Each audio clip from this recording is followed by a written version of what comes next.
Hello beautiful people, welcome back to my channel. If you're new here, my name is Brina and today is a brand new episode of Serial Saturday. Yes, I've decided on the name Serial Saturday, and yes, it's been a while since I've had one of these videos, but I'm really hoping to get back on a better filming schedule. I just really refuse to film if it's like 90 plus degrees outside because it would just be miserable for me because I can't run my AC while I'm filming, and so summers are hard. So bear with me. I'm gonna really try to get at least one video out a week. So with all that being said, let's get into today's video.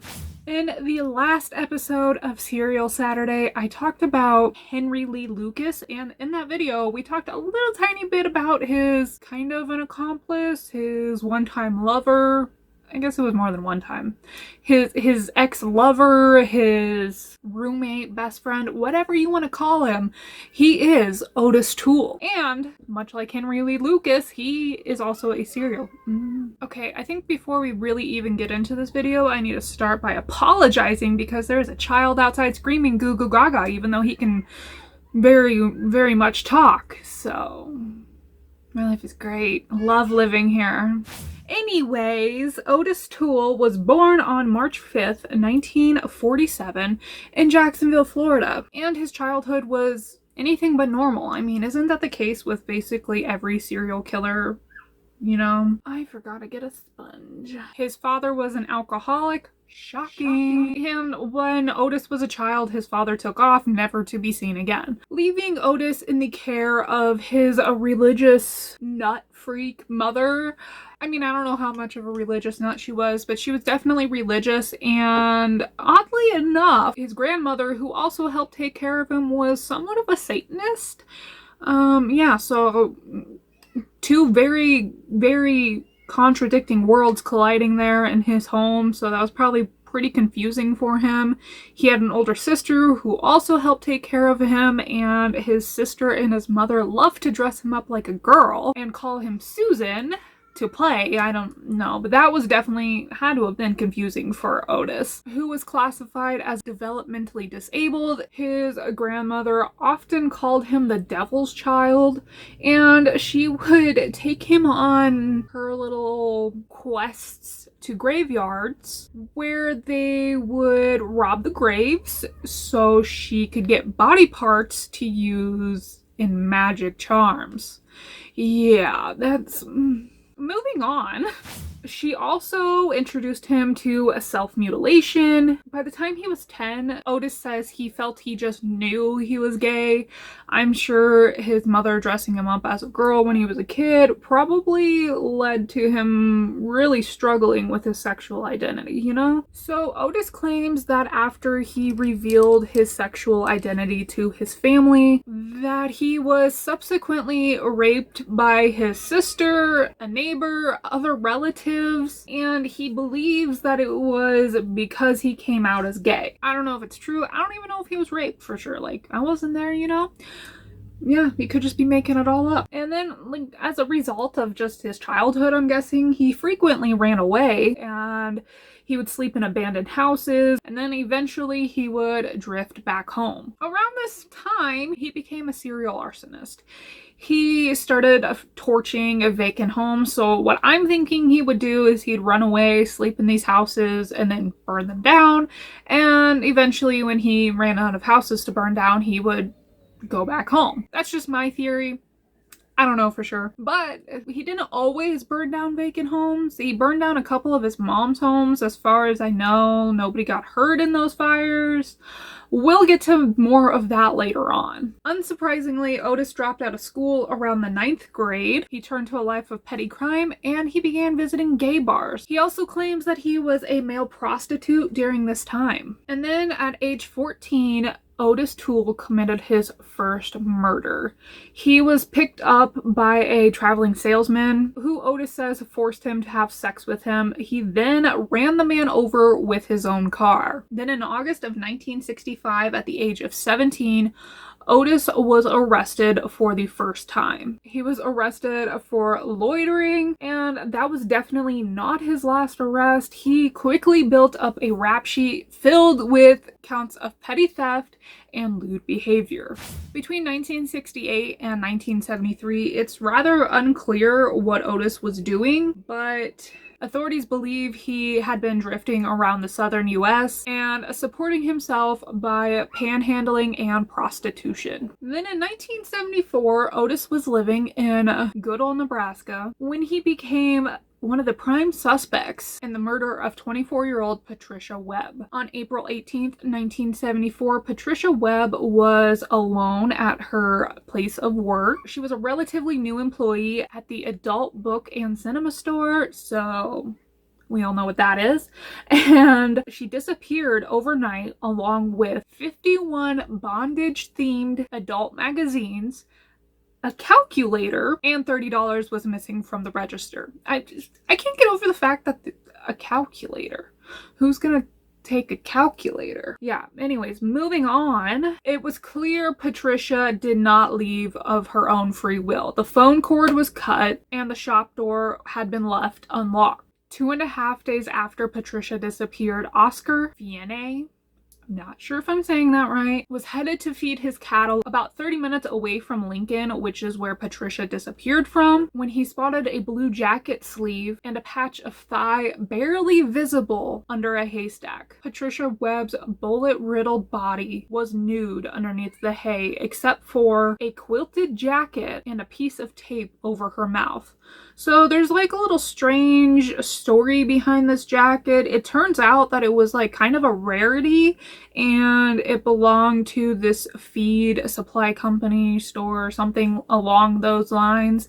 And it was only given out to either employees or you could buy it in store, but they only made about 100 or so of this one particular size of this jacket. So that should have helped narrow down who the suspects were, but apparently it didn't. So it turns out Patricia had been shot with both a 22 and a 25 caliber gun. She had at least 6 bullets in her head and 4 in her body. Investigators believed that the 22s were from a rifle and the 25s were from a semi-automatic handgun. At this point, police developed 3 main scenarios to which they believe could have happened. Number 1, Patricia was the victim of a robbery or a burglary. Number 2, the killer was a sexual psychopath. Or number 3, the murder was an execution, possibly related to her work as an informant. Since her body wasn't abused or mutilated and there were no signs of rape, police believed it was the makings of an execution. Witnesses came forward saying they saw a young woman leaving the store with a black man around 1 a.m. and get into a large older car that looked like either a boxy Cadillac or Buick, and they believed there may have been another person inside. Police quickly developed 2 very strong suspects, but they could not directly link them to the slaying.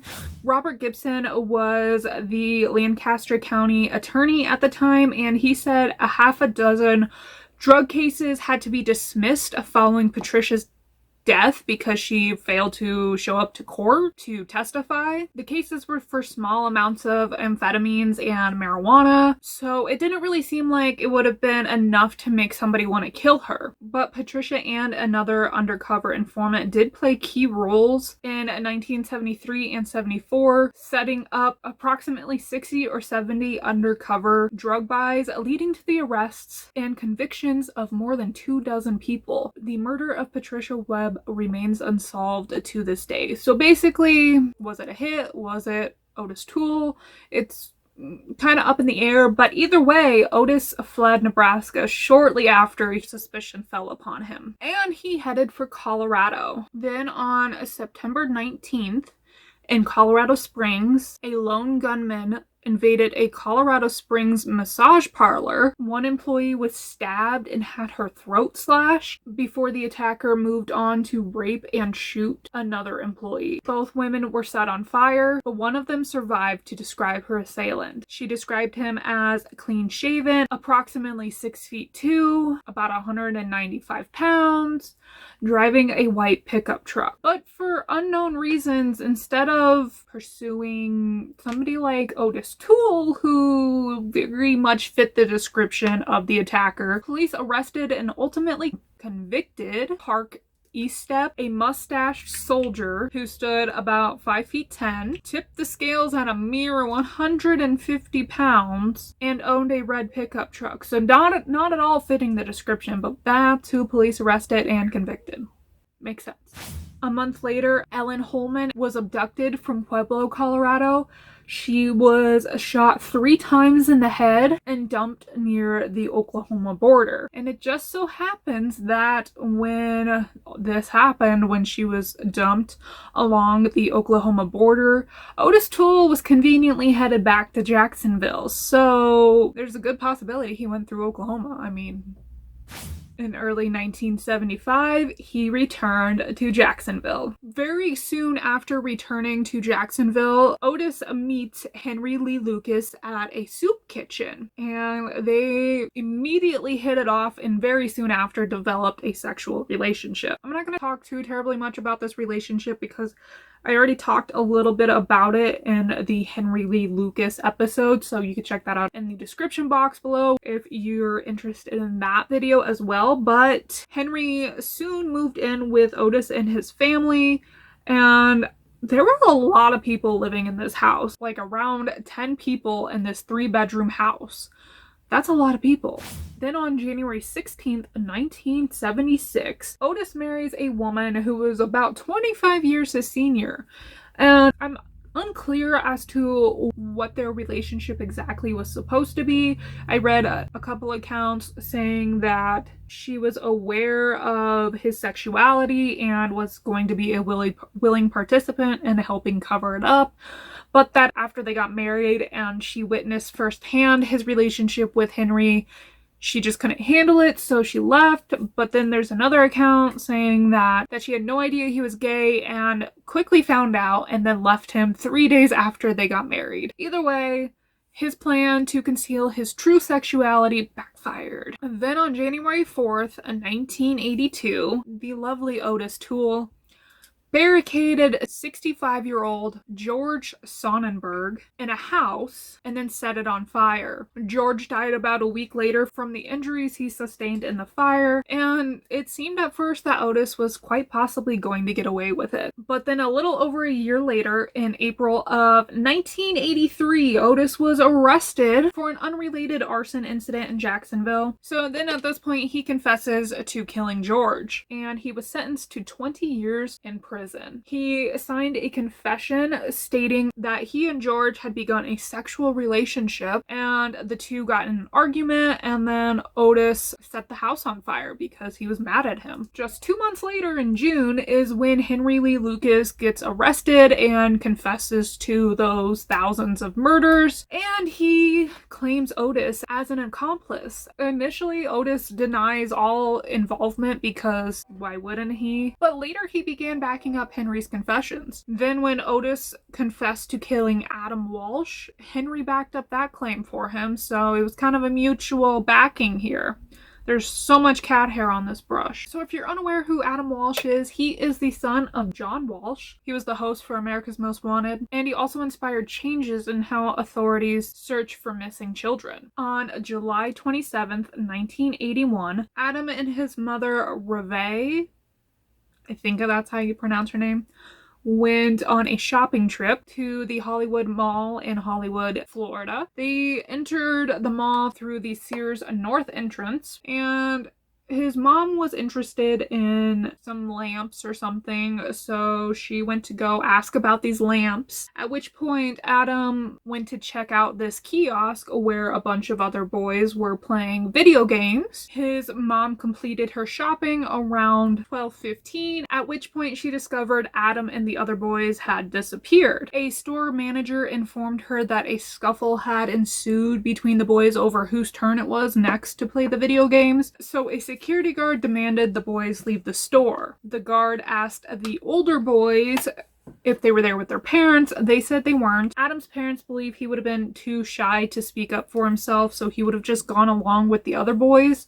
And they were escorted out through a door that was unfamiliar to Adam, so he would not have known what to do when he got outside. Meanwhile, his mom was inside continuing to look for him. She was paging for him over the PA system, and by pure coincidence, she ended up running into her mother-in-law, who helped in the search for him as well. After more than 90 minutes of paging failed to locate Adam, his mother called the Hollywood police at 1:55 p.m. Then on August 10th, a severed head was found in a drainage canal alongside the Florida Turnpike near Vero Beach, almost 130 miles from Hollywood. On the following morning, Adam's parents appeared on national television saying that they still hoped Adam was alive, and a $100,000 reward was posted for Adam's safe return. Soon after this, the recovered head from the drainage canal was determined to be Adam's. The coroner ruled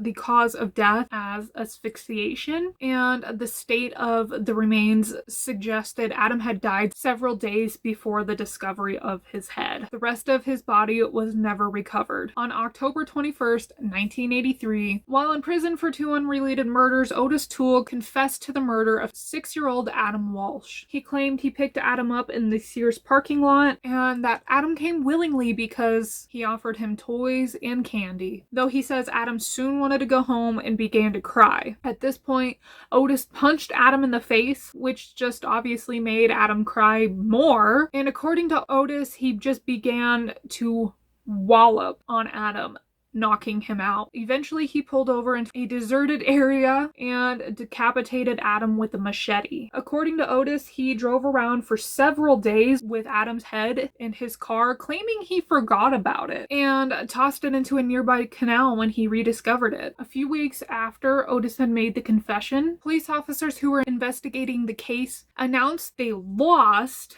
Otis's impounded car along with its blood-stained carpeting, which obviously hindered their ability to proceed with their investigation. So you remember how I said that Otis burned down a couple of his mom's houses? Well, he claims what he did with the rest of Adam's body is he put it in an old refrigerator in the backyard of one of his mom's burned down properties at 708 Day Avenue and burned the refrigerator along with Adam's body. He then took what was left to the North Jacksonville dump. He told police he stashed the machete, the murder weapon, in his mother's house at 708 Day Avenue, but he had burned down that house years before, so he couldn't possibly have stashed the machete there. So after this little revelation, Detective Hoffman said to Otis, "So now you have to tell me what you did with the murder weapon." Otis replied, "Shh.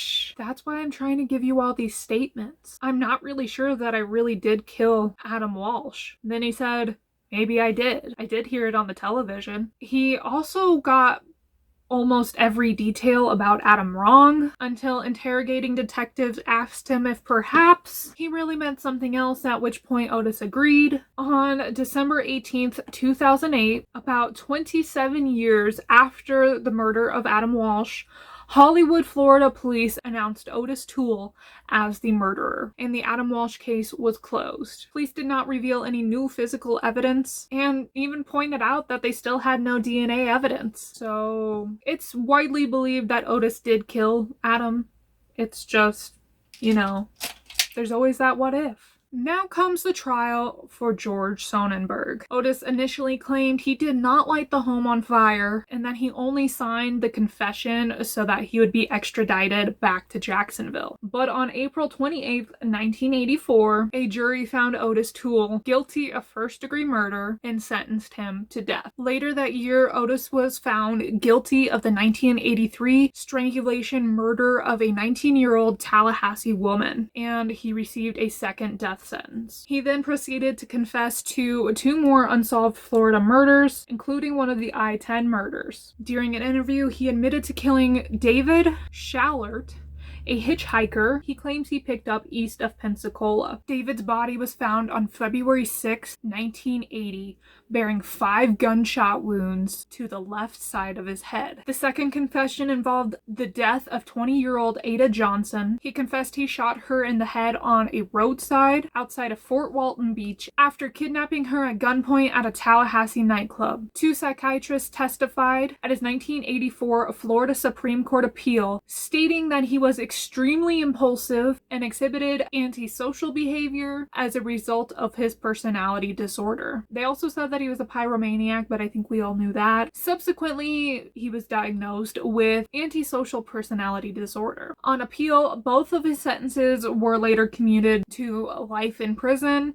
and after his incarceration, Otis pled guilty to 4 more Jacksonville murders in 1991 and received 4 more life sentences. On September 15th, 1996, at the age of 49, Ottis Toole died of cirrhosis at the Florida State Prison. His body went unclaimed and he was buried at the Florida State Prison Cemetery. That's it for the twisted story of Ottis Toole. Let me know in the comments what you think. Do you think that he was responsible for all the murders he confessed to, or was he just taking notes from his friend and sometimes lover Henry Lee Lucas? Give this video a thumbs up if you enjoyed it. Thank you so much for watching, and I hope to see you next time.